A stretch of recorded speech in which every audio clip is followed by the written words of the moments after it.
yang berdaulat atasku,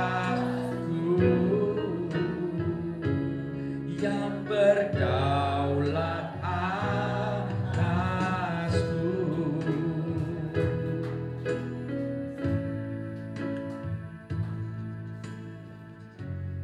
Bapa Surgawi, terima kasih sore hari yang indah ini kami boleh mendengar kesaksian dari hamba-Nya Ibu Biliana.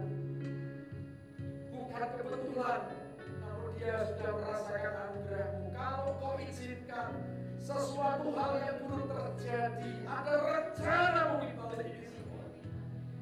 Kami boleh belajar dari pengalaman yang dialami, bukan hal yang baik, namun menjadi pelajaran hidup ke depan kita semua. Penyertaan-Mu, kuasa-Mu lebih dari yang bisa kami pikirkan, Tuhan. Tuhan, sebentar hamba-Mu memberikan pesan-Mu, urapi, agar apa yang keluar dari mulut ini tidak akan kembali dengan sia-sia, namun akan bertumbuh dan berbuahkan buah-buah untuk kemuliaan-Mu. Dari awal sampai akhir kami serahkan ke Allah yang beracara, Allah yang berotoritas atas tempat ini.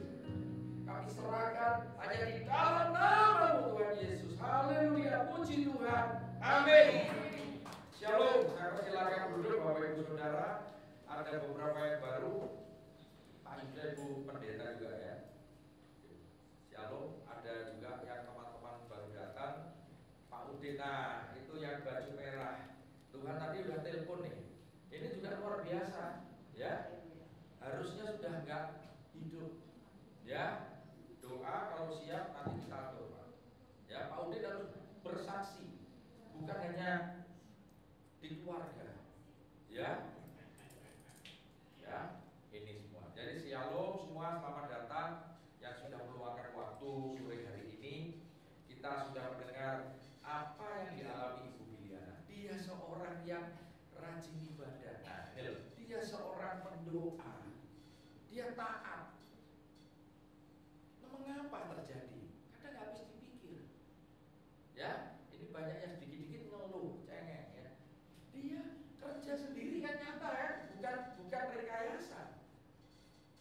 Tidak ada yang bantu. Kalau anak ngasih suster, kenapa nggak mau waktu itu? Apartemennya kecil. Ya tapi kalau jatuh, mohon maaf ya. Kalau sampai jatuh, kalau sampai anu gimana? Mikir nggak?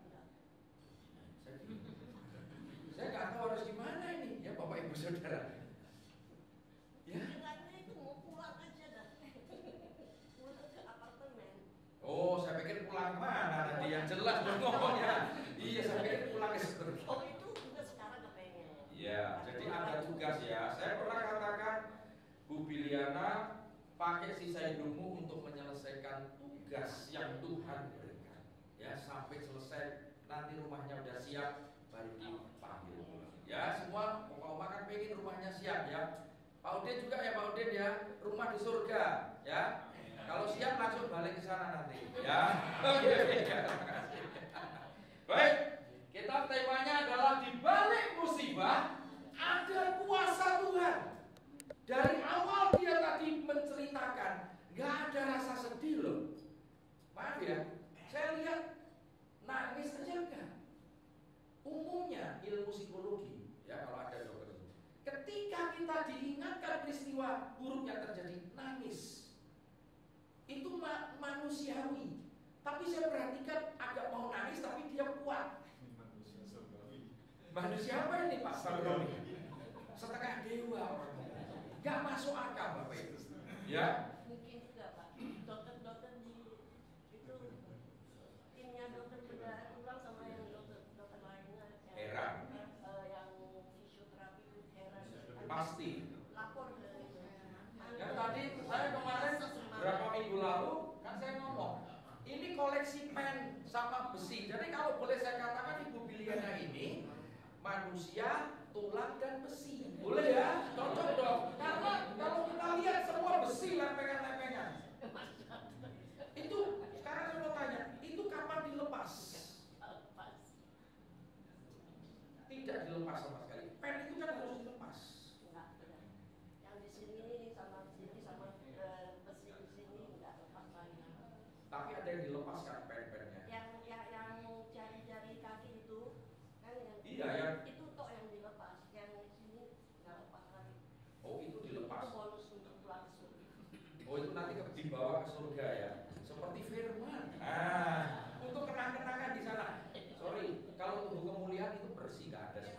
Amin. Amin. Ya, jadi tidak akan ada apapun selain firman yang hidup yang kita bawa pulang ke surga. Amin. Ya, baik. Kita akan masuk, kita akan membaca ayat Mazmur 91 ayat 3 sampai 7. Disinilah dimana kita mengalami kesesakan, dimana kita mengalami sesuatu yang udah gak ada harapan. Ya, nah, sungguh dialah yang akan melepaskan engkau dari jerat perangkap, burung dari penyakit sampar yang busuk. Apa yang dialami ini sakit semua. Ya, tapi dia percaya bahwa Tuhan akan melepaskan. Tuhan yang akan memulihkan. Dengan kepaknya ia akan menudungi engkau di bawah sayapnya. Engkau akan berlindung. Kesetiaannya ialah perisai dan pagar tembok. Engkau tidak usah takut terhadap kedahsyatan malam, terhadap panah yang terbang di waktu siang, terhadap penyakit sampar yang berjalan di dalam gelap, terhadap apapun penyakit penular yang mengamuk di waktu petang. Walau 1000 orang rebah di sisimu dan 10.000 di sebelah kananmu, tetapi itu tidak akan menimpamu.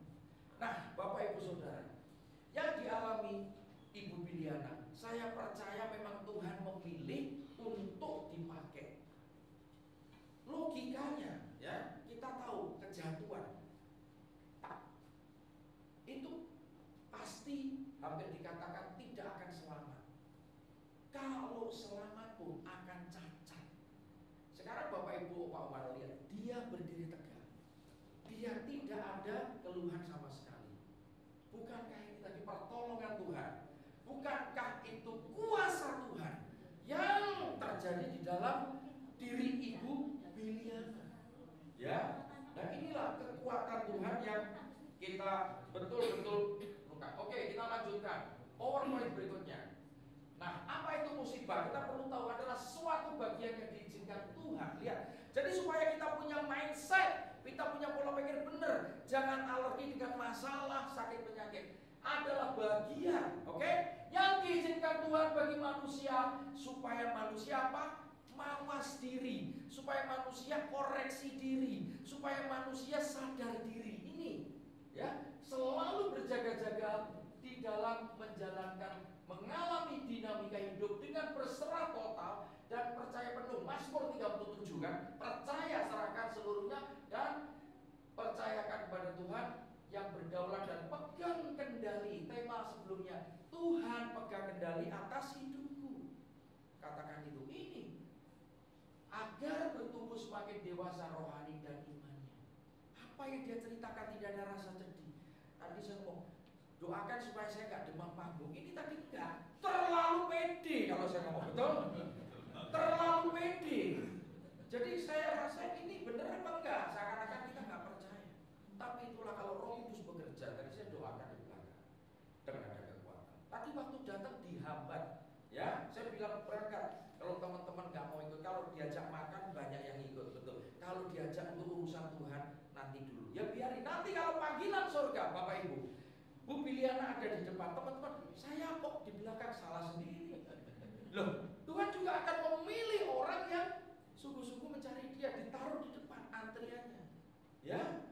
Nah, ini loh, bertumbuh semakin dewasa rohani dan imannya. Amin. Kita lanjutkan. Kita baca lagi untuk menguatkan Yakobus 1 ayat 2 sampai 4. Saudara-saudaraku, anggaplah. Nah, tadi dikatakan sebagai suatu kebahagiaan apabila kamu jatuh di dalam berbagai-bagai pencobaan. Ini ayat ini kalau kita baca, kita gak akan bisa terima. Bagaimana mesti bahagia kalau kita mengalami sakit, kita mengalami kehilangan orang yang kita cintai, kita mengalami tekanan PHK, bangkrut. Tapi Tuhan katakan, ya, sebab kamu tahu bahwa ujian terhadap imanmu itu menghasilkan ketekunan. Dan ketekunan itu biarkanlah terus akan memperoleh buah yang matang, supaya kamu menjadi sempurna, utuh dan tidak kekurangan suatu apapun. Ini kehendak Tuhan, kita terus disempurnakan, karena kita nggak sempurna. Jadi masalah, penyakit, problem apapun itu adalah bagian sarana yang sengaja Tuhan pakai supaya kita bertumbuh dewasa di dalam iman dan rohani. Amin. Katakan itu. Ini kuncinya.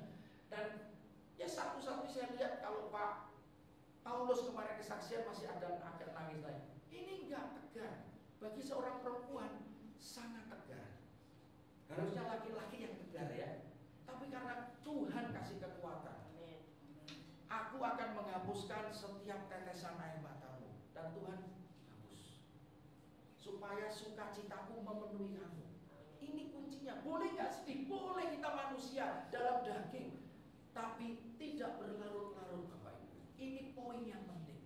Cepat bangkit. Dan yang heran, sendirian di apartemen, mulai masak ya, bersih-bersih. Dia tidak merasakan kalau dirinya itu gak sempurna. Dia lakukan seperti pada saat dia normal aja. Dan ternyata udah biasa. Nah, Bapak Ibu, kita lihat contohnya nyata. Bagaimana kedahsyatan Tuhan, kuasa Tuhan memberikan kekuatan. Filipi 4 ayat 13 tadi ya, itu juga saya suka ayat itu. Segala perkara dapat ku tanggung di dalam Dia yang beri kekuatan. Tuhan Yesus penolong dan sahabat, tetap percaya Tuhan setia. Amin. Itu bukan cuma dikatakan, praktekkan, harus ada masalah sehingga ayat firman itu hidup. Kalau kita nggak ada masalah, ayat-ayat itu nggak ada gunanya, betul? Justru kita banyak masalah di dunia yang udah jatuh dalam dosa. Kita butuh solusi dari firman Tuhan, bukan dari yang lain. Ya, nah, jadi ketekunan itu memperoleh buah yang matang supaya kamu menjadi sempurna dan utuh, tidak kekurangan suatu apapun. Baik, kita lanjutkan. Nah, ini supaya lebih jelas. Musibah itu berkat, tadi ngomong apa? Anugerah. Ini baru saya lihat orang yang mengalami musibah, dia bisa berkata anugerah. Dan saya perhatikan keluar, bukan rekayasa. Betul saya tulis. Musibah adalah berkat atau anugerah dan kebahagiaan bagi yang mengalaminya. Ayat yang tadi mendukung. Berbahagialah ketika kita mengalami berbagai-bagai pencobaan, karena kita mau dilatih, dididik. Apa yang dialami Ferdinand yang di sini? Dia tangkap, dia masukkan di sel, dia disuruh melayani di situ. Sudah ini saya dididik Tuhan, saya dilatih Tuhan, dan dia bisa menerima. Kuncinya, kalau kita belum bisa menerima, kita akan susah. Kita akan terus-menerus mengalami hal-hal masalah. Tapi ketika kita bisa menerima dan kita serahkan total kepada Tuhan, percaya sepenuhnya, maka Tuhan ambil alih. Tuhan yang mengerjakan. Dia Alfa dan Omega, konteksnya itu. Dia yang mengawali, dia yang mengakhiri, dia yang menyelesaikan. Ya, musibah dan penderitaan. Teruskan. Bagian pelatihan yang Tuhan izinkan terjadi, kita dilatih. Katakan itu. Oh, ada masalah ini, Tuhan sedang melatih aku supaya aku lebih sabar. Ya, Tuhan sedang melatih aku supaya aku lebih rendah hati. Oh, Tuhan sedang melatih aku supaya aku lebih bermurah hati dan lain sebagainya, supaya buah-buah roh itu keluar, buah-buah roh itu muncul. Ya, ini Tuhan izinkan terjadi. Berikutnya, proses mengubah dan menyadarkan karakter dan perilaku. Nah, firman atau Alkitab adalah segala tulisan yang diilhami oleh Allah, yang berguna. Yang pertama, mengajar. Kita perlu belajar, kita perlu diajar dan belajar. Yang kedua, untuk menyatakan kesalahan dong. Setelah kita belajar, kita baca betapa jahatnya saya ya, betapa buruknya. Nah, Tuhan menyingkapkan dosa-dosa kita. Tuhan menyingkapkan kesalahan-kesalahan kita di masa lalu. Setelah itu, untuk memperbaiki perilaku. Dan yang terakhir, mendidik di dalam kebenaran. Nah, untuk mendidik dalam kebenaran, jelas kita butuh Roh Kudus. Karena Roh Kudus diutus untuk mengajarkan segala sesuatu mengenai kebenaran. Dia diutus untuk menasehati, Dia diutus untuk menginsafkan. Dia diutus untuk menolong Parakletos. Ini kuncinya. Maka kalau Roh Kudus kita nggak bekerja, mohon maaf, kita nggak ngerti-ngerti. Firman itu diubah menjadi rema karena campur tangan Roh Kudus, Bapak Ibu.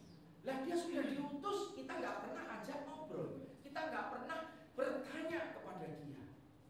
Nah, ini ya, perilaku kita berubah, karakter kita semakin diubah dari karakter lama kita, manusia lama kita. Maka apa yang kemarin Bible study kita belajar bagaimana Rasul Paulus ikuti teladanku. Bukan berarti mengalahkan Yesus, bukan. Artinya bagaimana cara dia mematikan daging, bagaimana cara dia meninggalkan duniawi, hal-hal yang berpusat pada duniawi, ditinggalkan, dibuang, supaya dia mengenakan manusia baru di dalam Kristus. Dia serahkan semua, hidupku bukan aku lagi, tetapi Kristus yang hidup di dalam aku, Kristus yang mengendalikan pikiranku, Kristus yang mengendalikan hatiku, Kristus yang memiliki aku, supaya hidupku bukan aku lagi, tetapi hidupku bergantung sepenuhnya 100% kepada Kristus. Apakah Paulus sebagai manusia biasa nggak ngeluh? Dia bertanya, dia minta, Tuhan kalau boleh cabut duri dalam dagingku. Artinya duri bicara hambatan, sakit, penyakit, teror, mungkin tekanan-tekanan. Jawab Tuhan, cukup anugerahku kepadamu, Paulus, supaya kamu tidak meninggikan diri. Jadi Bapak Ibu Saudara, Oma-oma, Tuhan itu tahu semua. Dia punya skenario yang paling sempurna. Kalau saya kasih seperti ini, reaksimu apa? Nah, kalau dokter kan diinjeksi, hasilnya apa? Tuhan sudah tahu semua. Maka yang paling penting kita punya hubungan. Tadi, ku terhubung denganmu, melekat di dalam hatimu. Firman-Mu itulah dasar hidupku. Visi dari Family in Christ, kamu bukan orang asing lagi, tapi kamu kawan sewarga kerajaan surga. Ini tiang penopang keluarga.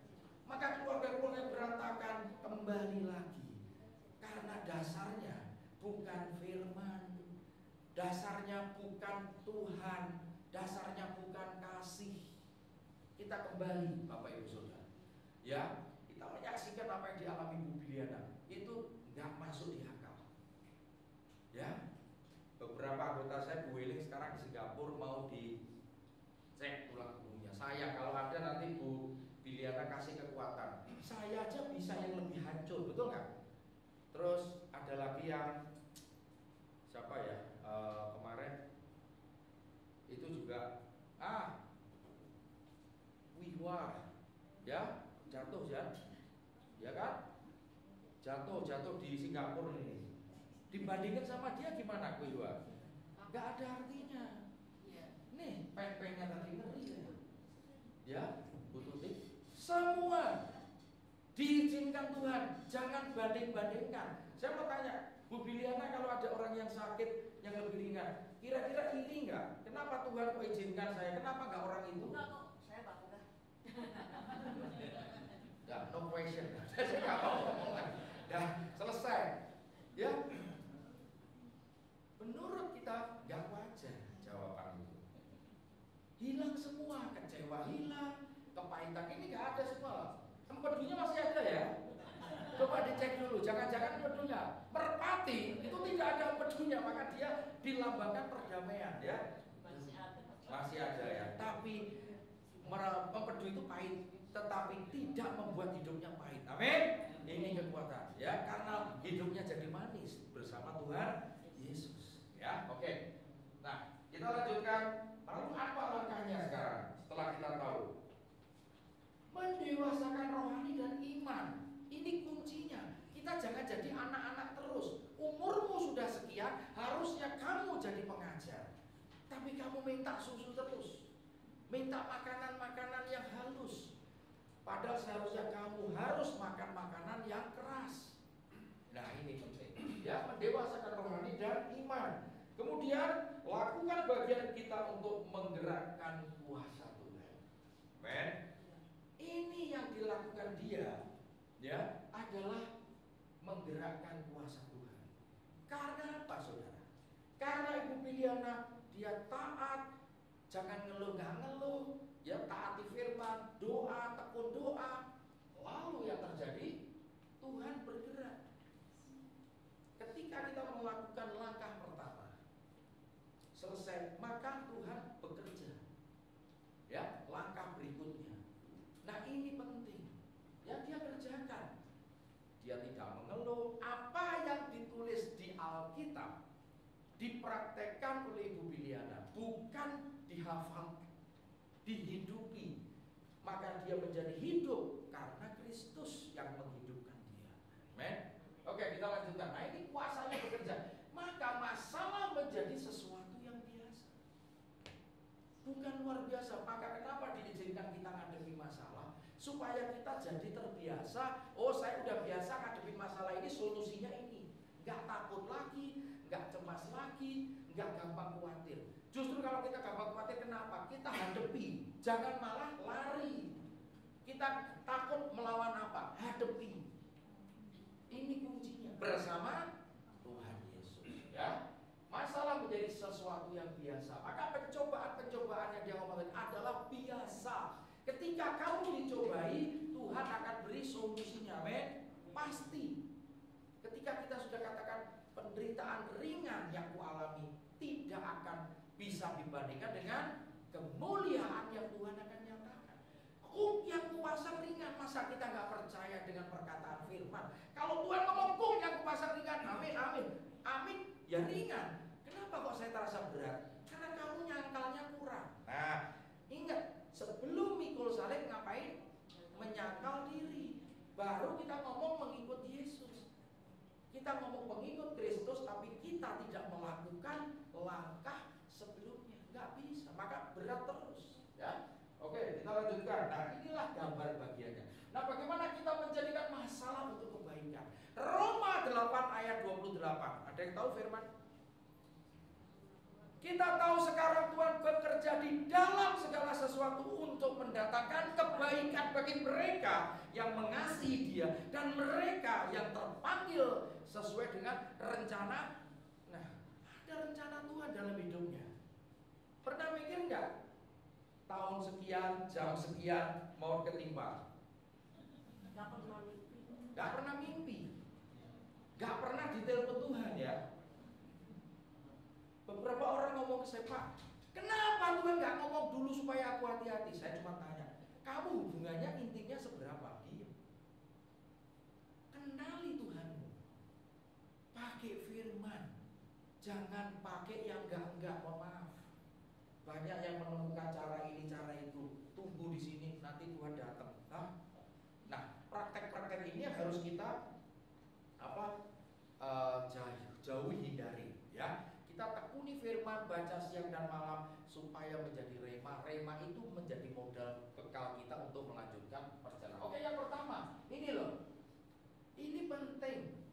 Kenapa pertobatan setiap hari? Saya bertanya, pagi, siang, sore, malam kita bekerja, kita pelayanan, kita beraktivitas. Kita sadar nggak kita pernah nyakitin orang, kita bisa disakiti, betul nggak? Maka setiap hari ngaku dosa. Loh, bukankah Yesus betul? Tapi kedagingan kita ini masih di dalam daging yang berpotensi melakukan interaksi konflik dengan sesama kita, betul nggak? Kesinggung misalkan, ya kan? Padahal ngomongnya baik, bagi si A baik, bagi si B udah nusuk. Karena setiap kondisi kita manusia beda, tahu Tuhan tahu. Nah ini mengaku dosa dan bertobat, ya kuncinya di situ. Yang kedua, berani sangkal diri pikul salib yang tadi nanti saya terus. Yang ketiga, ini penting. Jadikan masalah bagian kita. Lihat, untuk menggenapi rencana Tuhan di dalam setiap kehidupan kita. Paham? Dan ini memang Tuhan mau pakai. Siapa tokoh-tokoh mulai dari Abraham, Daud, Yusuf, gak kena masalah. Masalah bertubi-tubi. Jadi kalau mereka mengalami badai masalah, Yesus pun juga mengalami badai masalah. Kita pun akan mengalami badai masalah. Bedanya porsinya kita disesuaikan dengan kemampuan kapasitas kita. Itu yang hebatnya Tuhan kita. Ya, oke, ayatnya biar kita selesai cepat. Yakobus 5:16, karena itu hendaklah kamu harus saling mengaku. Orang susah ngaku. Ya, tapi saya lihat Pak Paulus ini terutama laki-laki gengsinya tinggi ya. Dia bisa minta maaf sama istrinya. Nah, ini Paulus. Berapa kali? Ya, kalau punya suami atau almarhum minta maaf, jujur, bisa dihitung kan? Jarang. Tapi dia, masa lihat Tuhan akan pakai, kalau kau sungguh-sungguh Tuhan akan angkat, Tuhan pakai. Selalu minta maaf. Ya Pak Romi ya, laki-laki itu, ya Pak. Ini juga nih. Enggak, saya buka di sini gak enak ya. Nanti. Jadi apa? Ini loh ngaku. Ya, ini saya nangani konseling kebanyakan perempuan, tapi yang laki-laki yang terzolimi juga ada kok. Bukan berarti semua didominasi perempuan, tidak. Ya, dan saling mendoakan supaya kamu sembuh. Doa orang yang benar bila dengan yakin didoakan sangat besar kuasanya. Mengapa setiap malam kita harus berdoa, minta ampun, bertobat? Karena kembali kata-kata kita, tindakan kita, yang kita nggak sadari maupun kita sadari, betul, yang kita ingat maupun tidak kita ingat, yang kita sengaja maupun nggak sengaja, minta ampun, bertekuk lutut, tak, supaya alam bawah sadar kita tidak diganggu oleh iblis. Iblis itu tahu kok.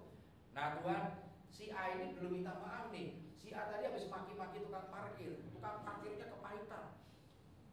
Dilaporin sama Tuhan. Iblis itu tukang lapor. Ya, iblis itu jahat. Jadi dia akan diizinkan mengganggu kita pada saat kita tidur. Padahal kita harusnya diberkati pada waktu kita tidur. Kemana berkatnya itu? Karena sukacita kita hilang, damai sejahtera kita hilang. Karena iblis selalu mengintimidasi, dia mengganggu kita. Ya, nanti kalau diizinkan satu kesaksian juga, ini satu teman pelayanan sampai di ICU itu, ya mohon maaf, sampai bingung. Saya bingung Pak Tuhan, ini suara siapa? Mana Tuhanmu? Kamu mau menyerahkan hidupmu full pelayanan, ya? Kamu mau menyerahkan usahamu kepada anakmu, tapi kejadian demi kejadian membuat kamu gak bisa tinggalkan itu semua. Dalam kondisi di ICU, dia mengalami intimidasi. Iblis itu jahat. Iblis tidak memandang tempat juga. Pertanyaannya, kenapa Tuhan izinkan? Nah, itulah misteri. Dia tanya saya juga gak tahu. Kenapa kok di saat momen-momen kritis iblis bisa membisikkan sesuatu, mengintimidasi? Artinya apakah semua yang sudah saya lakukan ini sia-sia? Membuat imannya digoyang, saudara. Digoyang.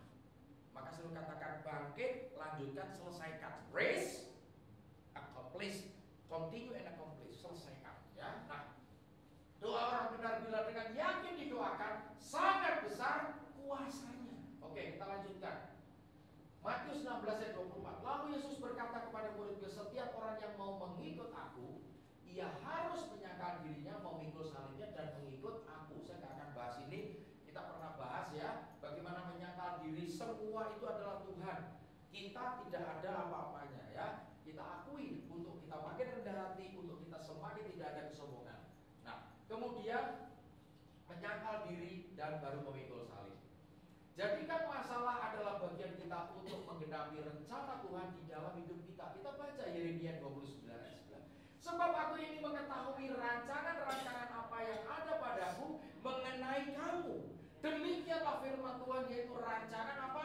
Damai sejahtera dan bukan rancangan kecelakaan. Apa yang dialami Ibu Biliana adalah bagian rencana Tuhan, bukan kecelakaannya yang kita fokuskan. Amin. Bukan masalahnya yang jadi fokus, bukan sakitnya yang jadi fokus. Dia tidak pikirkan itu. Lihat, tapi damai sejahtera bukan untuk memberikan kepadamu hari depan yang penuh harapan. Jadi kalau Tuhan meminta sesuatu, kita taati firman-Ku, baca, renungkan, kita taat, Tuhan akan memberkati kita lebih. Itu kuncinya. More, kata more itu lebih. Tuhan tidak pernah berhitung, Bapak Ya, ini oma-oma yang usianya lanjut, saya kasih kesempatan untuk bisa memberkati, untuk bisa tampil. Artinya apa? Di usia yang lanjut pun, dalam keadaan apapun, tetap kita bisa melayani Tuhan. Amin. Ya, kan ada lagunya, hidup ini adalah kesempatan yang harus kita lakukan untuk semua memuliakan Tuhan. Amin. Ya, jadi bukan kecelakaannya, tapi damai sejahteranya yang penuh harapan. Ini yang didapatkan. Saya lihat Bu Bidena gak ada rasa sedih, gak ada rasa ini semua. Maka Tuhan katakan, ayo mulai melayani, jadi berkat, jadilah terang dan garam. Jangan sampai garam itu gak asin. Nah, tawar ya. Oke, yang terakhir Ayub 42. Nah ini juga jelas. Kita tahu penderitaan Ayub luar biasa. Akhirnya teman itu sadar setelah dia ingat.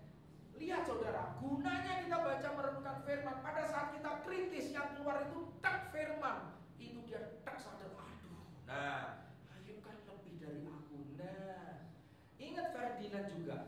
Ketika dia ditangkap, dia bakal dibully. Oh dia Chinese di situ habis. Tapi firman Tuhan mengingatkan apa? Daniel di gua singa tidak disentuh sedikit pun oleh singanya.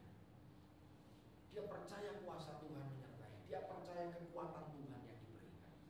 Ya, aku tahu bahwa engkau sanggup melakukan segala sesuatu. Dan baca saudara, tidak ada satu rencana Tuhan yang gagal di dalam setiap kehidupan kita manusia. Semua yang dijanjikan Tuhan pasti digenapi di dalam waktunya Tuhan. Dan kita belajar nunggu di ruang tunggu Tuhan. Ya, kapan nanti saya ajari apa sih ruang tunggu Tuhan? Bedanya apa ruang tunggu Tuhan dengan ruang tunggu dunia? Ayo, saya mau tahu. Ruang tunggu Tuhan itu gak enak. Ruang tunggu dunia jelas sofa, AC, ya. Apa yang dialami Ibu Biliana? Dia menunggu di ruang tunggu yang tepat, ruang tunggunya Tuhan. Tunggu panggilan. Ya kan, ibaratnya kita ke dokter, kita tunggu di ruang praktek dokter dong. Kita dengan tenang, dengan sabar, pada saat dipanggil kita datang. Bah, selesai sembuh. Ya, ini kuncinya. Oke, lanjutkan. Kesimpulan, ya, terakhir ya. Rencana Tuhan bagi manusia melalui masalah, musibah, penderitaan yang Tuhan izinkan untuk mendatangkan apa? Kebaikan. Roma 8 ayat 28 bagi manusia dan untuk ambil bagian di dalam menggenapi rencana dan artinya. Kenapa dia bicara anugerah, Bu Bilin? It's an honor to serve God. Adalah suatu kehormatan besar. It's a big honor, saya katakan anugerah besar. Makin besar masalah yang diizinkan Tuhan dan dia berhasil melewati, Tuhan sudah siapkan sesuatu yang jauh lebih besar. Betul nggak? Kalau kita tahunya sedikit, kita dituntut tanggung jawabnya sedikit. Betul? Kalau kita tahu banyak, Tuhan akan menuntut tanggung jawab yang lebih. Nah, pilihan di tangan kita, Bapak Ibu. Ya, saya belum kuat ya, saya tanggung jawabnya kecil-kecil ya, sampai kapanpun ya kecil. Nah, pilihan di tangan kita. Kita mau nggak diangkat? Tuhan ingin kita itu bertumbuh. Tuhan ingin kita lebih lagi. Seperti itu.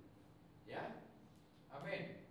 Ini kesimpulan dari apa yang dialami Ibu Biliana. Tema ini bisa meneguhkan bahwa kejadian demi kejadian tidak pernah kita tahu sebelumnya. Sekonyong-konyong bahasanya, jebret muncul, betul nggak?